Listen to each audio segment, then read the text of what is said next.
percebi muito que quem tá de fora não tem noção Nossa, relações, isso é uma sensação de impacto.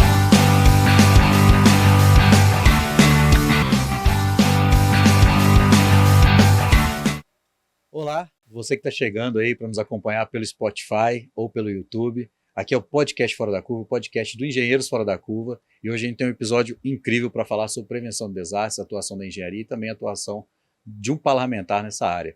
E já conto para vocês quem a gente está recebendo aqui. Eu sou o Maicon Juan, sou engenheiro, sou conselheiro federal no Confea, sou diretor da Associação Sete Lagoas de Engenheiros e também estou aqui como host hoje para receber dois grandes amigos, né? Para começar, vou apresentar primeiro o Pedro Ayrara, deputado federal.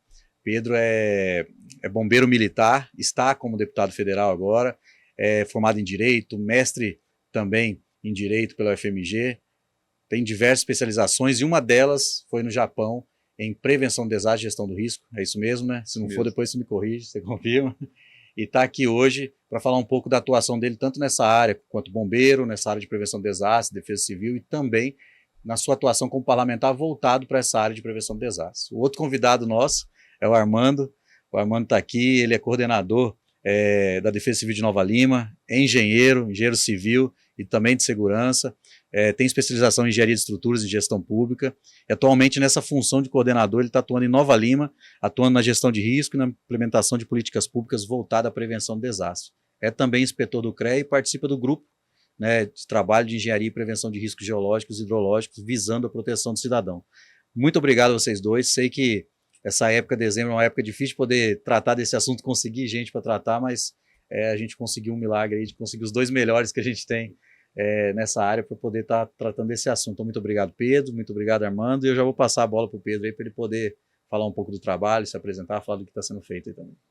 Mike, primeiro, uma felicidade estar aqui com você. Você sabe da admiração e do carinho que eu tenho como amigo, mas também pelo profissional que você é, por toda a família.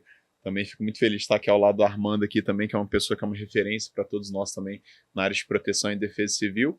E como você disse, né, a minha carreira toda eu desenvolvi dentro do Corpo de Bombeiros Militares de Minas Gerais, coordenando, atuando diretamente em operações, principalmente relacionadas a grandes desastres, em Brumadinho, em Mariana, em acidentes aeronáuticos e atuações fora do estado.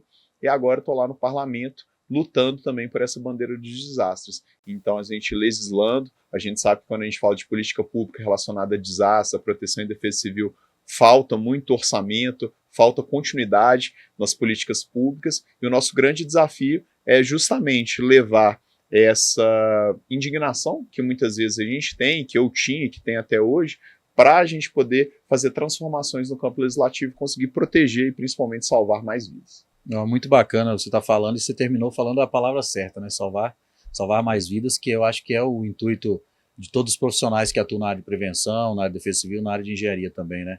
E aí, falando de engenharia, não posso deixar de citar aqui o nosso patrocinador, né, colaborador, que é o CREA de Minas Gerais, Conselho Regional de Engenharia e Agronomia de Minas Gerais, que sempre está apoiando os projetos da Associação Sete Lagoas de Engenheiros, que é responsável hoje por esse podcast. E já puxando a pauta de engenharia, né, eu não vou falar com o engenheiro aqui, com o Armando. Armando, fala um pouco do seu trabalho para a gente ali na Defesa Civil. Maicon, parabéns aí, né, por criar esse momento importante para a engenharia, né, trazer a engenharia para essa pauta. Agradecer aí a presença do Pedro, né, que está em outro cenário aí, desenvolvendo essa política que a gente precisa de avançar muito dela no país. E foi um pouco nessa situação aí de indignação que eu da engenharia, eu fui para a Defesa Civil, né, trabalhando sempre para entregar a obra. E o foco era sempre entregar a obra, entregar bons projetos, entrega no prazo. E um dia eu entendi que a satisfação maior era a hora que você entrega para a comunidade uma intervenção que vai fazer diferença na vida dela. E em função disso eu percebi que assim, que tinha um vazio muito grande, né, em ter a defesa civil e a engenharia nesse campo de atuação, como uma política pública mesmo consolidada. E daí eu fui para a Defesa Civil de Nova Lima, onde eu sou coordenador hoje, e lá a gente desenvolve localmente tudo isso que o Pedro falou, né? A gente implanta, a gente faz com que a Política Nacional de Proteção e Defesa Civil seja aplicada a nível municipal, né? Essa é a minha função hoje lá, de implantar essa política a nível local. Bacana, e como que é na prática esse trabalho de engenharia e defesa civil, assim? Até o pessoal entender, né, como é que é a participação do engenheiro, acho que é Sim, interessante. hoje existem já muitos instrumentos já previstos, inclusive em legislação, para serem aplicados nos municípios, né? A gente fala de plano de contingência, um plano municipal de redução de risco, os próprios planos que fazem com que a cidade funcione, um plano de mobilidade, um plano de saneamento, ele contribui muito para a redução de risco. E a gente trabalha nesse sentido, de reduzir risco. Quando aquele risco ele não é possível de ser eliminado, a gente tem que tratá-lo de uma forma a minimizar o máximo do cidadão, não é?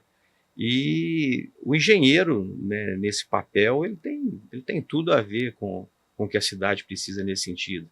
Desde o início lá da engenharia, né, nos bancos lá de formação, a gente estuda, né, disciplinas de concreto, de mecânica dos solos, mecânicas das rochas, é a aplicação da ciência Técnica mesmo, mesmo, aplicação técnica, para você fazer, entregar obras, entregar intervenções que façam diferença mesmo.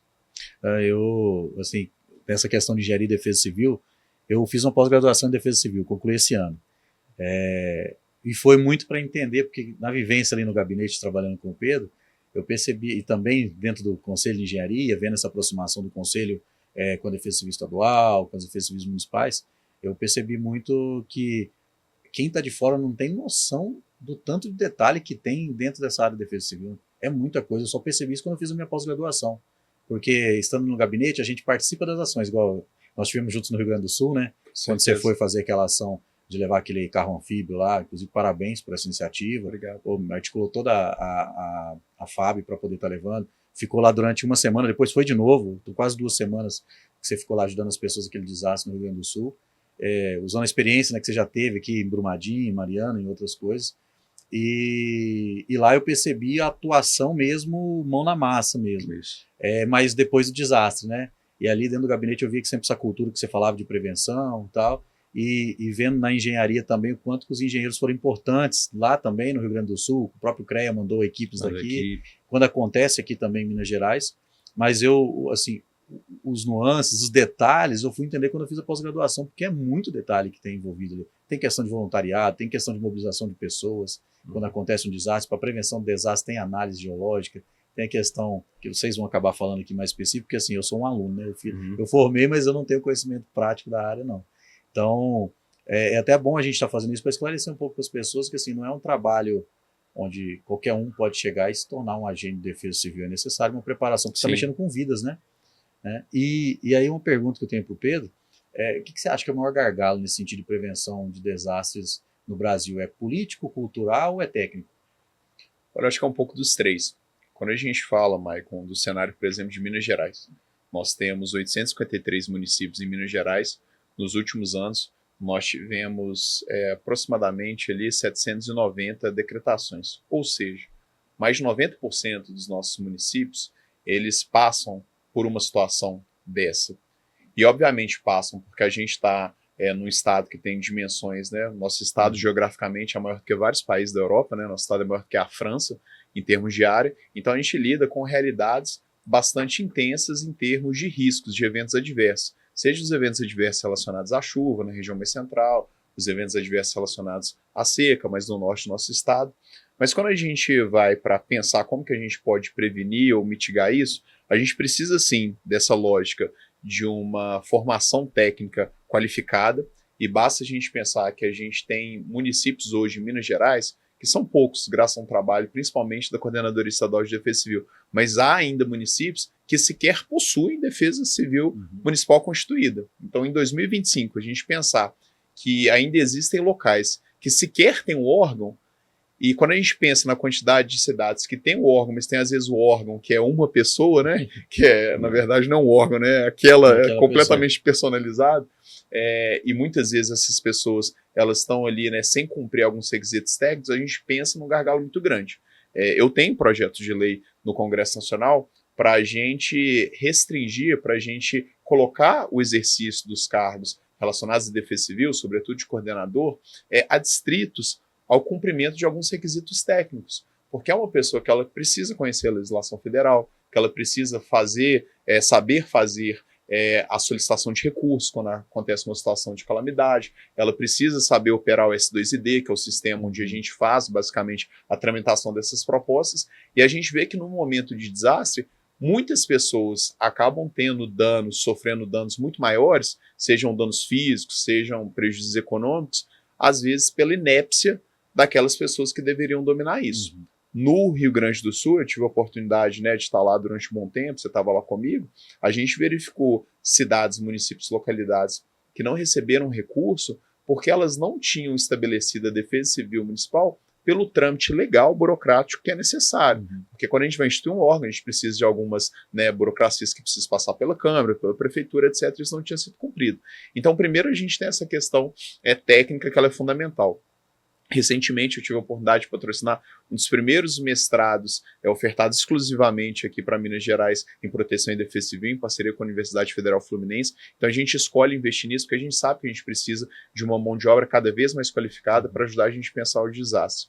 E do ponto de vista cultural, a gente precisa também que a população ela entenda que a gente está tendo algumas necessidades, não é para atrapalhar a vida da população, mas por uma questão de segurança. Então, de nada adianta o Armando lá em Nova Lima, por exemplo, né, hipoteticamente, ele fazer um zoneamento, uma contingência, um planejamento de identificação de quais são as áreas de risco, se mesmo com aquela área lá isolada, alguma pessoa vai lá e faz uma ocupação irregular daquilo dali. Lógico que a gente sabe que existe um problema de desigualdade social, da questão da moradia, da habitação, mas assim, a gente precisa da colaboração da população. De nada vai adiantar a gente ter todas as campanhas de conscientização e as medidas preventivas que o Corpo de Bombeiros, que a Defesa Civil Estadual e Municipal eles vão tomar, se ainda assim a pessoa escolhe, durante um momento de risco ali, atravessar aquela enxurrada, pegar o carro. Recentemente a gente teve uma pessoa até que faleceu, né, em outro estado por causa disso. Então a gente tem tanto essa questão técnica quanto essa questão cultural e, logicamente, a questão política. Porque qualquer política pública, para que ela possa funcionar, ela precisa não só de orçamento, mas ela precisa de continuidade de orçamento. Infelizmente, o modelo brasileiro, ele continua sendo um modelo muito reativo. Então, se o Armando, se eu, se qualquer um de nós quer fazer uma ação preventiva dentro do nosso município, nosso estado, na nossa união, geralmente a gente tem aquele argumento, né, guarda-chuva, né? Ah, não tem recurso. E aí quando acontece um desastre muito grande, aí o pessoal acaba fazendo a liberação de créditos extraordinários. Só que, infelizmente, a gente remediar o desastre quando ele já aconteceu, além dos prejuízos de vidas que a gente tem, que é o mais importante, a gente tem uma relação econômica que ela é muito complicada. Porque o estudo, né, que a ONU faz é que, pelo menos, quando a gente investe R$1, $1, né, em prevenção, a gente economiza pelo menos 8 na resposta. E no Brasil, em países em desenvolvimento, essa relação ela é ainda mais perversa. Então, os estudos que eles estão mais calibrados para a nossa realidade na América do Sul, eles mostram que aproximadamente para cada R$1 investido em prevenção, em obras estruturais, em medidas não estruturais também, mas investidos em prevenção de forma geral, a gente economiza aproximadamente R$13 nessa resposta. Então, como que a gente está gastando 13 vezes mais e está aparecendo esse recurso, sendo que a gente pode gastar 13 vezes menos, além de salvar vidas, além de economizar uma série de transtornos, a gente não está fazendo isso. Então, o Brasil ele ainda sofre muito, porque ele ainda não tem uma linha de financiamento que garanta a continuidade disso enquanto política pública e não só enquanto política de governo. Então, política pública, né, na parte política que falta. Né? Sem dúvida, e principalmente um pensamento de médio e de longo prazo. Como mexer com desastre, geralmente a gente está falando de medidas que vão ser, cujo resultado vai ser experimentado ali, às vezes dali a 5, 10, 15 anos, isso se coloca numa lógica eleitoral que geralmente quem investe em prevenção não vai experimentar dentro do seu mandato os resultados disso, acaba que boa parte ali, né, dos gestores acaba optando por escolher investimentos em áreas mais imediatistas. Só que a gente sabe que, embora isso também tenha suas respostas, a gente vai estar prejudicando a prevenção de uma forma mais estruturada. E isso é muito nítido, né? Porque ali, estando no gabinete, né, a gente conversa muito, sempre conversando muito com pessoas de defesa civil de várias cidades do estado. Tem gente que não tem um computador, cara, que realmente uma pessoa no defesa civil não tem um computador, ou seja, um investimento tão básico como a prefeitura pode fazer, ou seja, você percebe que assim, fez porque precisa ter, porque assim, tem que ter alguém para responder para a defesa civil, mas de fato não existe uma defesa civil, né? Isso aí acaba, e aí você vê que a questão cultural também justamente entra nessa parte política, de às vezes focar em em coisas mais imediatistas, né?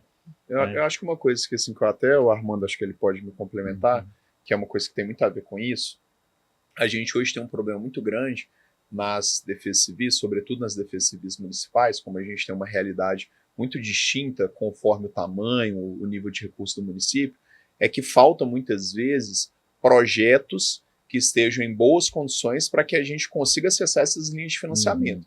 Então a gente tem, por exemplo, hoje no governo federal, o PAC Desastres. A gente teve recentemente uma linha de financiamento para as obras de macrodrenagem. E muitos dos projetos, eles não prosseguiram, não só pela questão do recurso, que é limitado, óbvio, mas principalmente porque eles não tinham a mínima condição de prosseguirem. Então, às vezes, a gente avalia projetos lá, chegam projetos, quando eu digo a gente, Sim, Estado como um todo, que são projetos ali que têm níveis técnicos extremamente superficiais. E aí não tem como a pessoa acessar esse recurso. Daí a importância, eu acho, da gente ter pessoas, né, como é o caso do Armando, pessoas qualificadas ali em todos os níveis, porque é a garantia que a gente vai ter um projeto sendo bem executado. Acho que a participação da engenharia nessa fase é fundamental para a gente ter alguma coisa que esteja em condições de receber uma linha de crédito para a gente poder viabilizar uma obra dessa, né, Armando? Exatamente. E quem entrega o projeto? Quem desenvolve, quem elabora, quem executa. Mas vamos passar só pela parte da elaboração. A engenharia. Engenharia em todas as áreas delas de especialidade, né? O pessoal da geologia, né? Em desastres ou eventos climatológicos, pessoal da agronomia.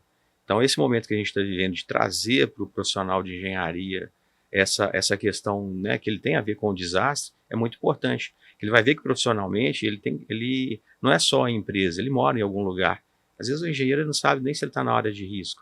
Então, a partir do momento que ele vai conhecer, vivenciar essas situações, ele vai ter um olhar diferente.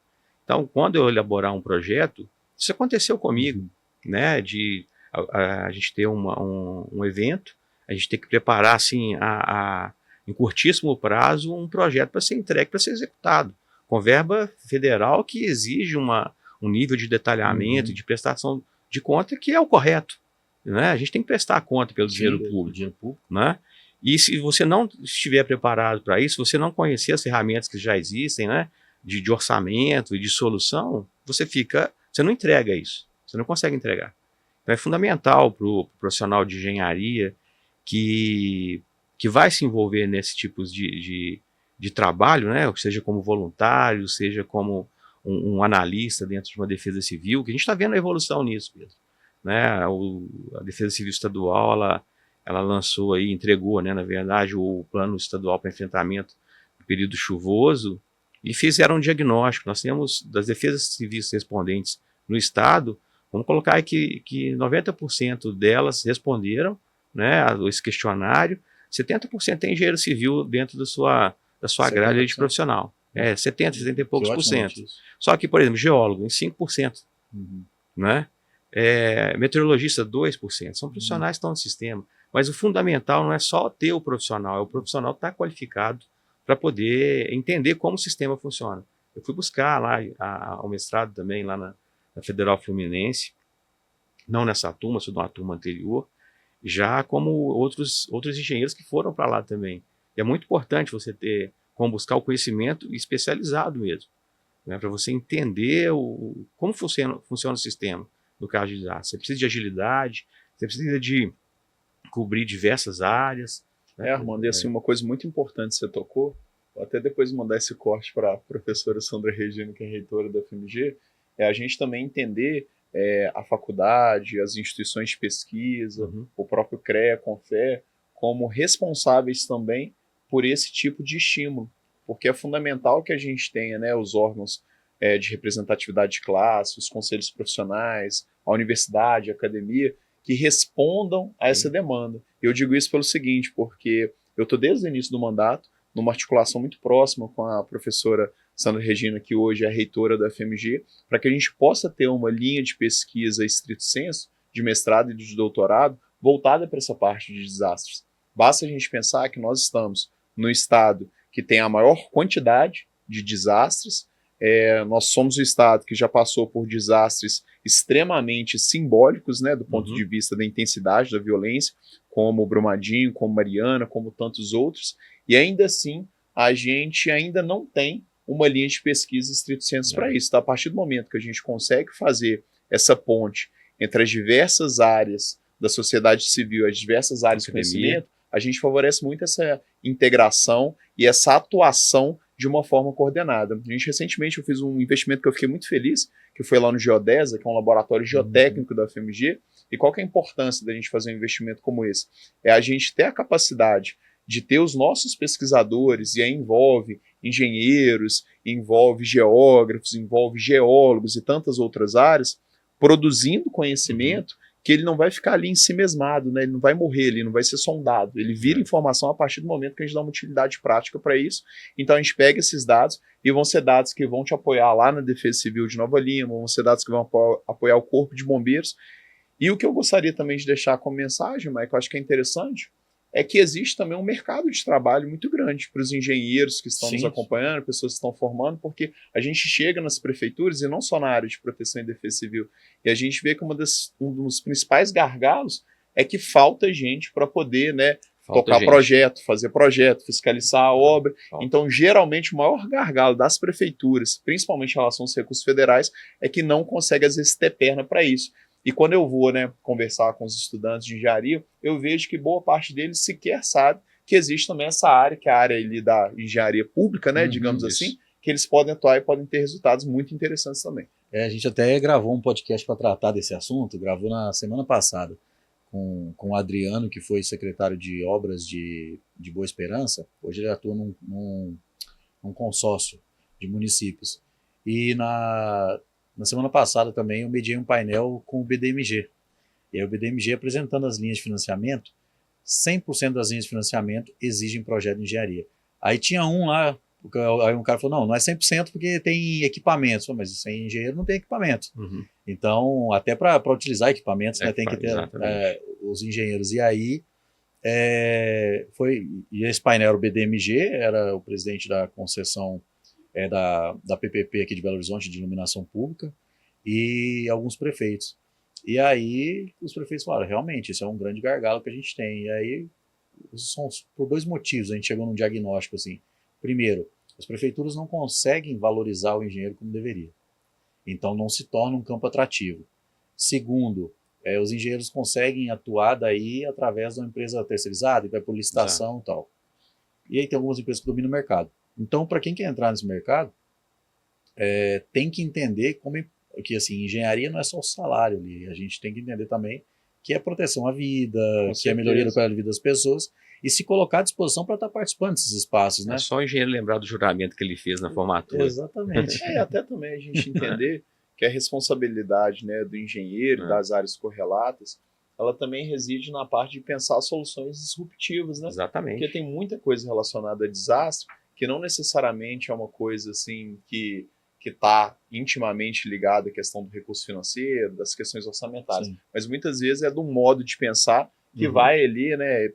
Quando eu estive lá no Japão, né, tive a oportunidade de estudar muitas intervenções de engenharia que eram baratas, mas que eram métodos que eram eficazes na mitigação, pelo menos, dos riscos. Então, em relação à questão de barragens, por exemplo, lá os japoneses, geralmente, eles utilizam algumas espécies vegetais, algumas árvores, para fazer a cobertura de algumas áreas. Por quê? Porque num eventual fluxo de detritos, a gente tem um amortecimento de parte daquele fluxo por aquela vegetação. Então, muitas vezes, é também essa responsabilidade de a gente conseguir pensar aí fora da caixa ali, da gente ser um pouco fora da curva aí, né? Muito hoje nas soluções baseadas na natureza, exatamente, né? Que a gente está trabalhando muito em cima disso. E hoje o grande gargalo das prefeituras na captação de recursos é projetos, é o que vocês dois falaram mesmo. E aí nem sempre é seguir o projeto que já existe, copiar e colar, né? Você consegue às vezes gerar exemplo de ponte, prefeitos que caminham com você, a gente viu o prefeito lá que perdeu a ponte por causa de chuva, e aí o cara teve que fazer de forma muito rápida ali para não deixar ilhado a galera. Aí, o engenheiro deu a solução de fazer um negócio que saiu, uma ponte que era 400 mil reais, saiu por 90 mil reais, 120 mil reais, não lembro, algo assim. Então conseguiu solucionar o problema, e não é algo paliativo. Então, assim, já tem... permanente, né? Exatamente. Então, assim, porque o cara conseguiu fazer com material diferente, então não é muito minha área, engenharia civil, né? Mas, assim, tem como.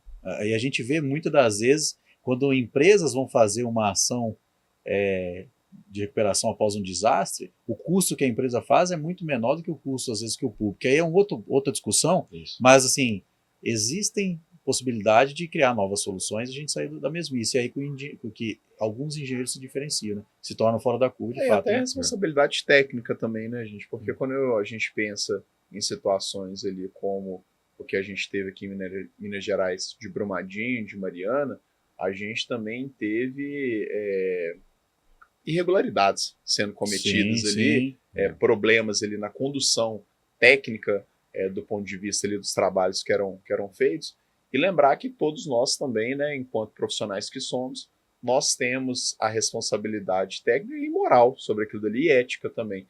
Então, lembrar que se a gente faz um cálculo, né, errado numa ponte, se a gente faz uma fiscalização que ela não é adequada numa barragem, se a gente dimensiona de uma forma negligente determinado equipamento ali, a gente pode provocar também problemas relacionados à integridade das pessoas. Então, acho que nesse sentido, a pessoa ela ter esse senso de responsabilidade também quando ela vai exercer a profissão dela, também acho que é fundamental. O caso de Brumadinho foi muito isso, né? Ou seja, engenheiros que ou fizeram de forma errada, não se responsabilizaram, ou foram omissos. E a omissão também é um crime, né? A gente tem nosso código de ética que é muito claro quanto a isso, né? Quando você está trabalhando, né, na área de defesa civil, você vê claramente algumas falhas, sabe? Sistêmicas, né, inclusive. E aí é buscar a correção. Você tem o Ministério Público sempre apoiando, você tem corpo técnico da academia também para apoiar, né? Igual o CREA agora desenvolvendo esse trabalho lá com esse grupo, né? Que eu estou fazendo parte dele, justamente para melhorar a comunicação técnica para a população de evento. Eu não posso chegar e falar movimento gravitacional de massa. Não, é o barranco que está descendo aqui, é um deslizamento de terra. Então a gente está trabalhando muito nisso, nesse sentido, de melhorar a comunicação com a comunidade, que é um obstáculo a ser vencido, sabe? E algo que é muito cuidadoso, enquanto você estava falando aqui, Armando, eu estava pensando assim, pensem na responsabilidade que um profissional como Armando, ou como eu, durante boa parte da minha carreira, nós tivemos. Você vai ali para fazer, por exemplo, uma evacuação preventiva, a gente chega em determinada casa que está ali numa área de risco, e aí você está, sei lá, com trincas A45, você está com estalo, você está com um comportamento ali instável ali do terreno ali, você tem que retirar a pessoa daquela residência, porque existe uma possibilidade que ela pode se concretizar ou não numa realidade daquela casa ela acabar colapsando. E muitas vezes, né, Armando, as pessoas elas não compreendem isso, ficam revoltadas, elas acabam voltando ali antes da liberação daquela área. E você imagina o seguinte, né, a partir do momento que o Armando, que eu, que qualquer profissional relacionado, ele faz, né, aquela vistoria, interdita aquele local, ele não está fazendo aquilo dali porque ele quer, né? Lógico que a gente sabe do transtorno que é você sair da sua casa, mas ele faz aquilo dali realmente nesse intuito que é muito nobre, de salvar vidas, mas que gera uma responsabilidade gigantesca para ele também, porque se porventura aquelas pessoas ali não seguem aquela determinação, ou se ele, por exemplo, está na dúvida e opta por não interditar, pode acontecer ali uma evolução daquela causa ali, daquela situação do cenário, e a gente pode ter mortes, pode ter um prejuízo muito grande. Então, assim, acho que lidar com essa área dos desastres é lembrar sempre, né, que existem certas coisas que não têm preço, e certamente uma dessas coisas é a vida. Então, mesmo se a gente, num período chuvoso, a gente tiver somente, entre aspas, uma morte, se essa morte for a morte da sua filha, da sua esposa, da pessoa que você mais ama, o desastre para aquela pessoa ali, ele vai ser infinito. Então, acho que esse cuidado, essa responsabilidade a gente precisa ter, e por isso que a gente fica nessa semeadura, infelizmente, que é uma semeadura no deserto. Por quê? Porque as pessoas elas só se lembram do desastre quando o desastre já está acontecendo. Eu estou lá no Congresso Nacional aqui, estou indo para o 4º ano de mandato ali, e são muitos poucos os parlamentares que conduzem discussões sobre esse assunto. Por quê? Porque as pessoas só se comovem quando a água ali ela já está levando os carros, os sonhos, as vidas das pessoas, quando a barragem já está ali realmente rompendo, quando a gente já tem outros problemas. Então, se a gente puder também, né, convidar as pessoas que estão nos acompanhando, né, os profissionais da área, a ter um olhar mais consciente, mais cidadão, quando a gente fala de prevenir, salvar vidas, tornar essa discussão mais técnica, a gente obviamente também está falando de um compromisso de cidadania que todos nós devemos, ou pelo menos deveríamos ter.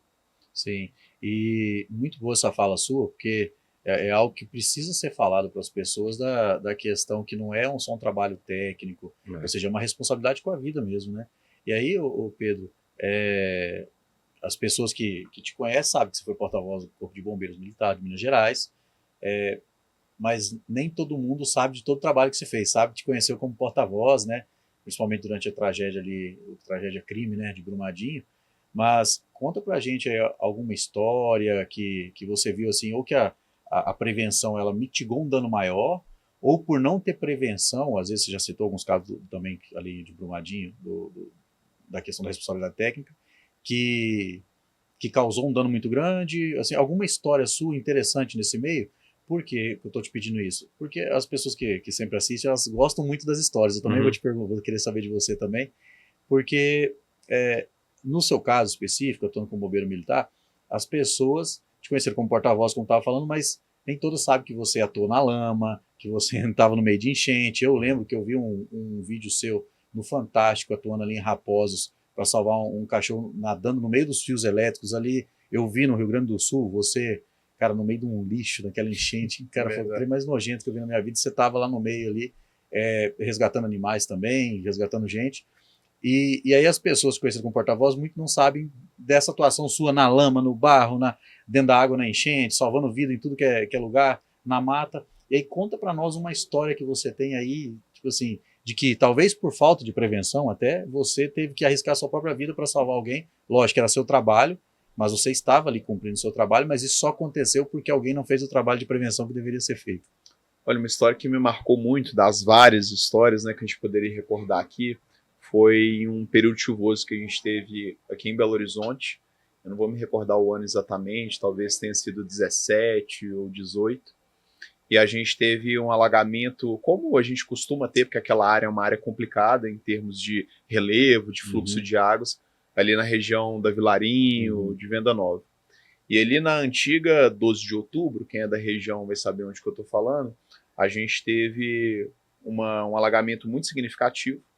E a gente tinha uma adolescente que ela estava voltando do cinema, salvo engano, com o namorado dela. E aí ela estava praticamente na esquina da casa dela, porque a 12 de outubro assim, ela tem algumas ruas assim, que são perpendiculares, e era só ela subir com o veículo ali na esquina que ela já estaria na casa dos pais dela. E aí quando começou a encher, ela abriu a porta, estava com o namorado, abriu a porta, e aí saiu do carro. Só que como todo o asfalto ele não era possível de enxergar porque ele já estava com um nível de cobertura de água muito grande, ela acabou caindo para dentro de um bueiro que estava aberto de uma galeria e foi para o interior da galeria. E foi uma situação muito dramática porque essa adolescente ela ficou desaparecida por algumas horas, acredito que deve ter dado umas 24, um pouco mais do que isso. Foi uma situação muito dramática porque nesse momento a gente estava com uma guarnição nossa muito próxima ali. Então, uma guarnição de bombeiros chegou a ver essa menina submergindo e a gente tentou de toda forma resgatá-la, mas infelizmente não foi possível. E você vê assim, o sofrimento da família é uma coisa que sempre me marcou muito pelo seguinte, porque eu lembro que eu conversei muito com os pais, né, assumi vários compromissos com eles, de falar assim, olha, a gente vai fazer de tudo para a gente conseguir localizar sua filha, e a gente acabou localizando a filha dele, já cerca de 2,3, 3 quilômetros para dentro da galeria, no local onde a galeria ela desaguava. E coincidentemente essa menina ela estudava no Cefet e o tema de conclusão de curso dela, né, o equivalente ao TCC que ela estava fazendo no curso técnico, era uma questão muito afeta à inundação. E aí você pensar, né, gente, olha que trágico que é a gente ter uma pessoa vitimada por um problema que ela estava até tentando ali, né, ajudar a resolver, que ela estava pesquisando. E na verdade, gente, a gente lida com isso o tempo todo. Infelizmente, quando a gente fala de desastres, as pessoas elas só deixam para pensar nisso quando o desastre envolve a família dela, quando envolve a rua dela, quando envolve a cidade dela. Eu, infelizmente, já tive a infeliz situação de presenciar muitos amigos, pessoas próximas, morrendo em acidentes veiculares, em acidentes de carro nas estradas. E é sempre muito forte o impacto que essas pessoas recebem, porque ninguém acha que vai acontecer com ela ou com a família dela. E a gente não precisa deixar acontecer com a gente para a gente prestar atenção nisso. A gente não precisa esperar chegar a esse ponto para a gente se envolver em termos da gente ter uma postura mais consciente, mais protetiva quando a gente vai pegar um carro, a gente entender que a gente está ali com uma arma na mão, dependendo da forma como a gente usa, que a gente não precisa, né, esperar a rua da minha casa sofrer uma situação dessa para eu ter uma postura mais consciente em relação a como que eu estou dispondo o meu lixo ali, para ver se eu não estou tendo uma ação ali que está auxiliando aquele processo de erosão. Então, eu acho que a gente ter essa consciência é muito importante, porque invariavelmente em todos os desastres que eu vou, eu sempre observo que as pessoas elas têm um olhar muito parecido. E é um olhar sempre do que, poxa, será que eu poderia ter feito alguma coisa?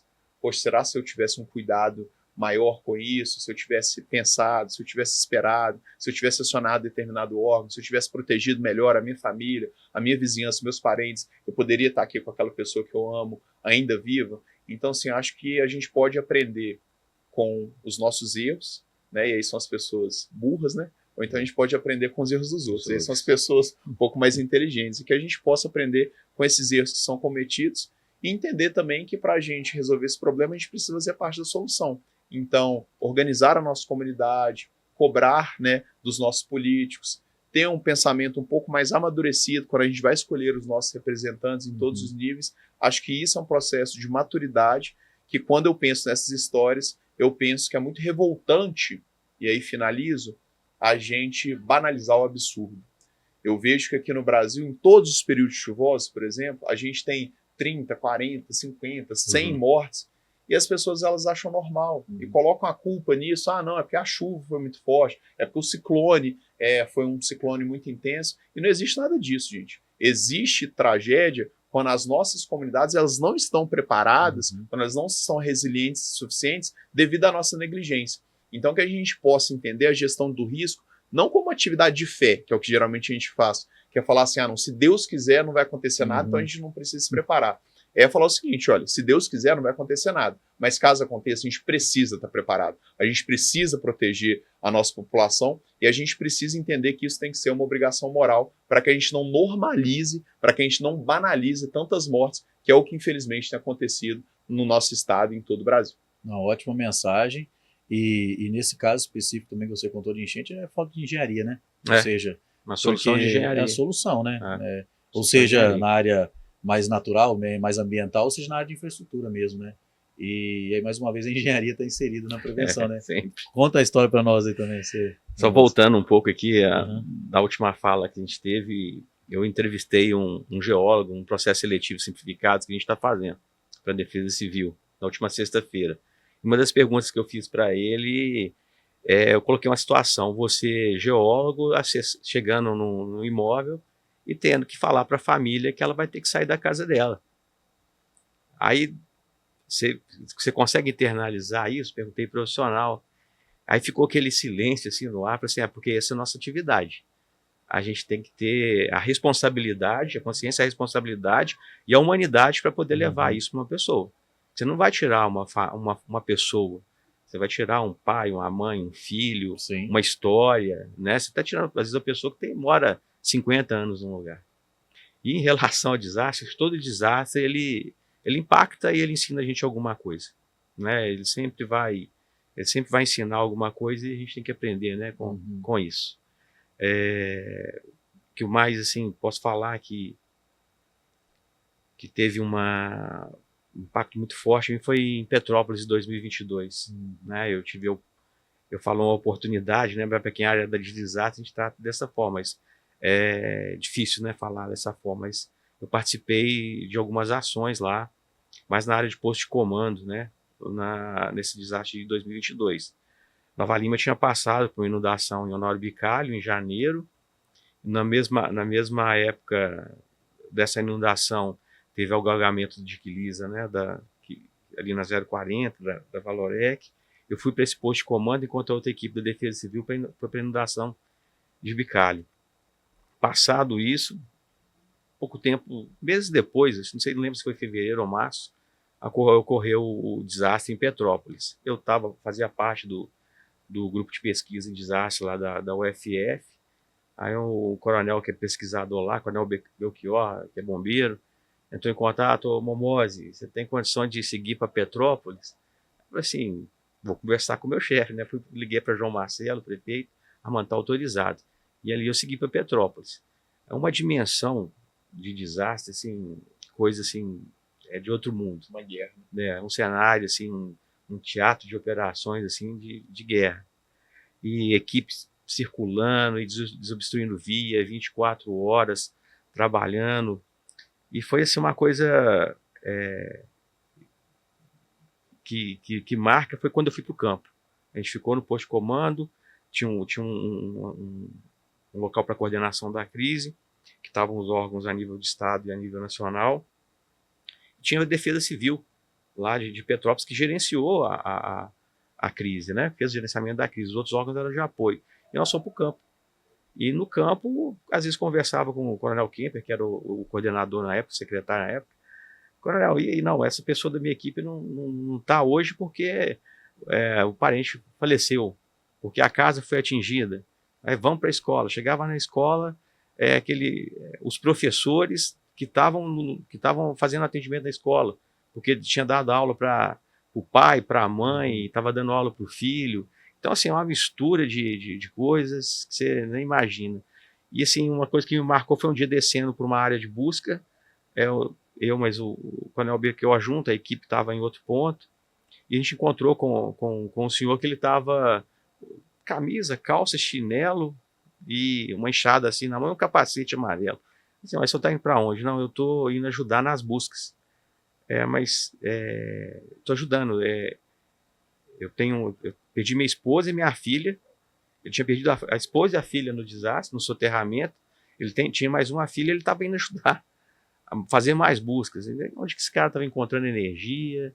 O que ele estava pensando? Eu não sei. Eu sei que isso aí fez eu ficar mais focado ainda no que eu tinha que fazer de entrega em termos de defesa civil. Isso aí forte, né? E sim, são várias. Conversando com o pessoal que atua, que está lá em campo, com o bombeiro, com o pessoal da defesa civil. Assim, são N histórias. Saía de um ponto de busca, passava num beco, assim, num corredor, saía uma senhora assim, com um bolo e com um café. Toma. Então, assim, no meio de um desastre, num cenário assim. Solidariedade. Uma senhora chegava, não tem. Eu fiz um bolo. Fiz o bolo e aqui tem um café com leite quente, você está molhado? Aí você tomava aquilo e já ia para outro ponto, mas assim, foi uma experiência muito, muito forte, que mudou, né? Eu tinha experiência com desastres locais numa escala mais reduzida, e quando você vai para um cenário desse tipo, como foi Rio Grande, né? Rio Grande do Sul, assim, você vê a proporção, né? A escala mesmo, e você não tem defesa civil local que vai conseguir dar resposta. Aí você tem que contar mesmo com o Estado e com a União. Né? Eu tenho uma história particular, não vou contar porque o nosso tempo já está encerrando, mas eu perdi minha avó num ciclone que teve no Rio Grande do Sul agora há 2 anos. Aconteceu um desastre, né? A gente acabou perdendo ela. E aí é uma pauta que, assim, que eu sempre pergunto histórias, porque para a gente foi muito pesado saber que o desastre, né, não é natural, mas assim, um efeito, um fenômeno natural foi responsável ali pela causa dela. E lógico, no caso dela não foi bem de fato um desastre por falta de infraestrutura, mas foi algo que aconteceu porque ela estava no lugar errado enquanto estava acontecendo o ciclone. Então, por isso que o trabalho de prevenção vai muito além só da parte técnica, né, a parte de orientação também, né. E a gente já encaminhando para o final, a gente chamando você de Armando, eu chamo você de Momoso, então assim, várias coisas. Para um engenheiro que quer se aproximar de defesa civil, quer ser como voluntário, como profissional, como pesquisador aí, o que você indica de especialização, para o cara se preparar, né? A gente sabe que como voluntário tem uma parceria do CREA, tem mais de 300 engenheiros já como voluntário, parceria do CREA com a Defesa Civil Estadual, inclusive em Patinga teve, agora há pouco o CREA mandou a equipe lá, mandou para o Rio Grande do Sul, tem a equipe pronta para enviar, mas a gente sabe que tem esse meio como voluntário, mas se ele quiser atuar mesmo na Defesa Civil ali o tempo todo, o que você indica para quem quiser entrar nessa área? Tem uma área, sim, tem a parte difícil, mas é muito gratificante você poder estar ajudando a salvar. Buscar mesmo os cursos, né, de especialização em área de desastres. Hoje, Minas, até pela essa iniciativa do Pedro, né, tem esse curso, esse mestrado, um estrito senso, isso é importante. E dentro da sua respectiva área também conduzir as suas pesquisas, conduzir os seus trabalhos para a área de desastres. Minas, infelizmente, é muito rico em conteúdo para esse tipo de estudo, né? Fora de Minas, você tem, né, no Rio, em Santa Catarina, em São Paulo, né, você tem pós-graduações nessa área específica em desastres. E buscar as especializações, que Juiz de Fora também tem Juiz de Fora também uma tem, especialização. A gente também viabilizou uma agora também do IFMG. IFMG. Uma pós-graduação. Você estudou lá, né? Juiz de Fora, não estudou? Tive a vontade de fazer essa uma pós em gestão pública. Hoje, uma simples consulta no Google e você encontra esses programas, né? E também os sites, né, da Defesa Civil Nacional, Defesa Civil Estadual, tem muito material que você já pode ir tem vários cursos acessando, você pode acessar, já fazendo as trilhas de conhecimento e já se preparando para isso. Se preparando, né? E é isso, a dica é essa. Boa. Se torne um engenheiro completo. Isso, né? Se preparar, né? Se Porque preparar. vai mexer com vidas, né?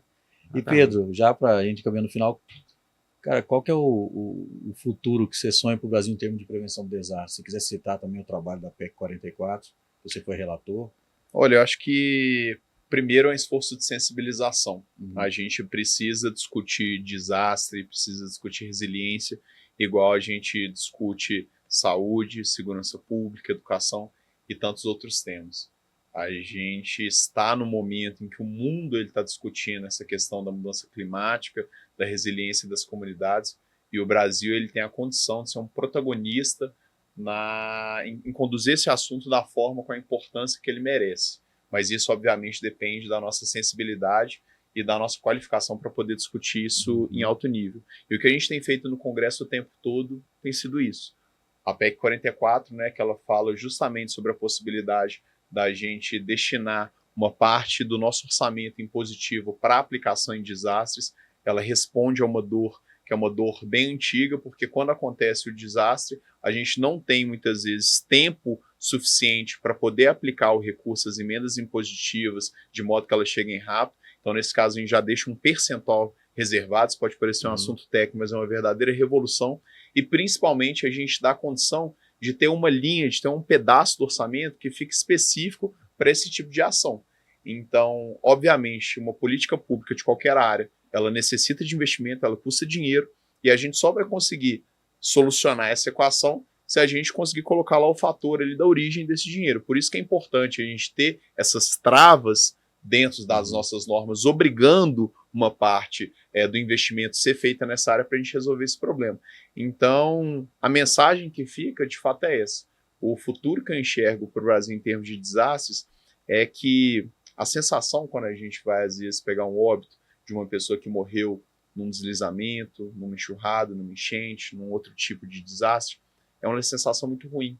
Porque a impressão que a gente tem, eu acho que só a pessoa que já lidou diretamente, já tirou um corpo da lama, de uma enchente, de uma inundação, ela sabe exatamente o que eu estou falando, de você saber que aquilo dali poderia ser evitado, aquilo dali faz com que todos nós, toda a sociedade civil organizada, todo o Estado, todas as instituições, de alguma forma, nós tenhamos sangue nas nossas mãos.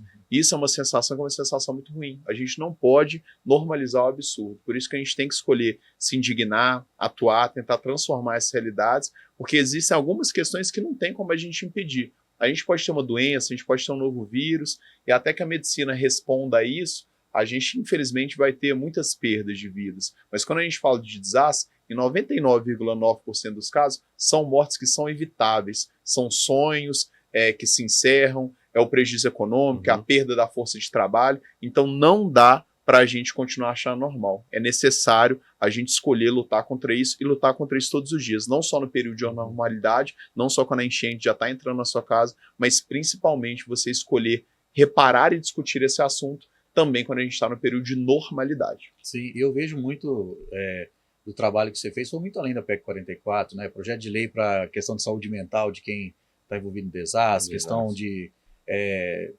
como se faz o socorro dos animais. Então, são várias pautas que eu pude acompanhar que você tratou Com em certeza. cima disso. Né? O grande problema, gente, é porque assim, prevenção de desastre não dá voto, né? Mas eu acredito que a gente tem que estar na política, não só por causa de voto, embora, logicamente, o voto seja, sim, algo muito importante para o político.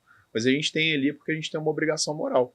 E, assim, eu cansei de ver gente morrendo que não deveria estar morrendo. Eu cansei de ver corpo que não deveria ser corpo, deveriam ser crianças, adolescentes, adultos, idosos, que deveriam estar desfrutando de uma vida, deveriam estar desfrutando de uma proteção que todos nós, enquanto sociedade, nós falhamos em dar. Daí o meu propósito, daí a minha provocação para que eu estivesse hoje no Congresso, tentando fazer ali, colocar o tijolinho. Eu sei que não dá para a gente mudar o mundo sozinho, mas certamente a gente consegue fazer provocações que no curto, no médio e no longo prazo elas trarão algum efeito de melhorar a nossa vida em sociedade. Não, sim, vai ficar seu legado também, né? Você está fazendo e muito bem feito, inclusive. Obrigado. Parabéns, muito bem feito. A gente sente o reflexo disso, né, localmente. Sente o reflexo disso. E, Mimoso, claro, deixar um abraço também para o João Marcelo, né? Isso. O prefeito de Nova Apoia Lima. bastante as ações de defesa civil. Verdade, justo reconhecimento. Transformou a defesa civil, né, em coordenadoria, em secretaria esse ano. Investe muito, né, em proteção e defesa civil. Aumentou a equipe, aumentou o investimento. É um trabalho... É gratificante trabalhar com ele. Entendeu? E agora, passando uma PEC dessa aí, se der certo lá na frente, é mais recursos também para a área, mais recursos ainda, né? Principalmente para os outros municípios que são menores também, que precisam, né? Armando, deixa um recado para os engenheiros aí, um recado final, um conselho, pode fazer nessa câmera aqui, tá. Para o pessoal que gente... te acompanha, e também fala onde o pessoal pode acompanhar seu trabalho também. O desafio é grande, né? O desafio é muito grande, e histórias não podem ser, de vida não pode ser interrompida por desastres que deixam claro aí falhas da engenharia, ou na parte preventiva, ou na fase de preparação, ou na mitigação, né, de algum evento em área conhecidamente como de risco. E é papel do engenheiro estar à frente dessa pauta aí. Né? A engenharia tem muito mesmo a contribuir. Rede social, eu sou ainda estagiário ainda com rede social, vou melhorar minhas redes sociais, mas é o telefone de contato, né? É o e-mail, depois vocês colocam lá. Eu sou muito assim, de conversar, às vezes, pessoalmente, orientar, né? A gente tem esse trabalho. Mas tem meu Instagram, Armando Momose, Armando_Momose. Isso. E a rede social que a gente pode bater papo aí, pode trocar ideia, pode orientar trabalho, né? De pesquisa, a gente participar de bancas, a gente ajuda. Beleza. Faz parte. Obrigado por ter aceito o convite, obrigado por estar aqui com a gente, meu Armando. É muito bacana o trabalho que você faz em Nova Lima lá, a gente acompanha, né? E Pedro, deixa um recado final aí e onde o pessoal te acompanha, para a gente encerrar. Olha, primeiro agradecer, meu amigo, parabenizar pela iniciativa, assim, você sabe do tanto que a minha admiração é genuína por você, do ótimo trabalho que você faz. Admiro muito. Eu acho que fazer também esse trabalho aqui, esse podcast mostra, assim, o cuidado mesmo que você tem em relação ao legado. Agradecer também ao Armando pelo trabalho que você vem desempenhando. Eu fico muito feliz de estar ombreando nessa área ao lado de grandes heróis como você, porque quem está ali na ponta da lança, longe ali dos holofotes, mas fazendo um trabalho que efetivamente salva vidas, é algo que me orgulha muito. Eu tenho a felicidade e a humildade em tentar representá-los lá no Congresso e todas as demandas. E para finalizar, tem um texto que é atribuído ao Bertolt Brecht, que ele fala mais ou menos o seguinte, até peguei aqui a colinha aqui, ele fala assim: primeiro levaram os negros, mas não me importei com isso, porque eu não era negro. Em seguida levaram alguns operários, mas não me importei com isso, eu também não era operário. Depois prenderam os miseráveis, mas não me importei com isso, porque eu não sou miserável. Agora levam-me a mim, mas já é tarde. Como eu não me importei com ninguém, ninguém se importa comigo. Esse texto, embora ele possa ter várias interpretações, ele fala muito sobre essa questão desse exercício da empatia, né? Muitas vezes a gente não se importa, a gente acha que aquela realidade, aquele problema é do outro, até o dia ali, né, que a gente se vê naquela realidade, só que como a gente não se importou com ninguém, não restou mais ninguém para se importar com a gente. Quando a gente fala de desastre, não é diferente. Se a gente achar normal estarmos nessa realidade de insensibilidade, de apatia, de indiferença com o outro, a gente vai acabar sendo vítima dessa mesma apatia, indiferença, intolerância. Então que a gente possa saber escolher muito bem as nossas lutas, que a gente possa se envolver para ajudar a resolver esses problemas e que principalmente a gente possa escolher cooperar. Hoje, na época da internet, a gente vê muito especialista aí que fica atrás aí do celular, aí criticando as ações de todos os lugares, da Defesa Civil Municipal, do deputado de outro lugar, mas são poucas as pessoas que realmente arregaçam as mangas e pensam, vamos ajudar a resolver o problema.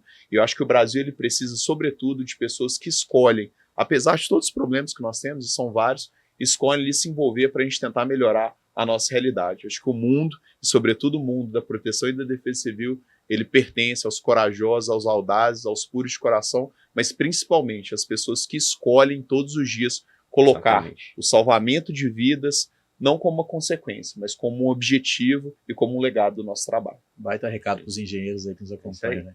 Obrigado, Pedro. Instagram, quer falar? Pedro Aihara, escreve A-I-H-A-R-A, o sobrenome japonês. Podem lá, a gente tem as outras redes sociais lá, vai ser um prazer ter contato com vocês. A gente coloca aqui também, né? Recebemos 2 descendentes aí de japoneses aqui. Verdade, está icônica a bancada aqui. Então, obrigado, viu, pela presença. Sei que é muito corrido para ambos, né? Esse período chuvoso, o Pedro também cheio das agendas aí, principalmente com a segurança pública. Então, obrigado mais uma vez. Obrigado a você que nos acompanha aqui no Spotify, no YouTube. Esse é o podcast Fora da Curva, dos Engenheiros Fora da Curva, da Associação Sete Lagoas de Engenheiros, colaborado aí pelo Conselho Regional de Engenharia e Agronomia de Minas Gerais e também pelo Sistema Confea, CREA e Mútua. A gente se vê no próximo episódio. Até mais.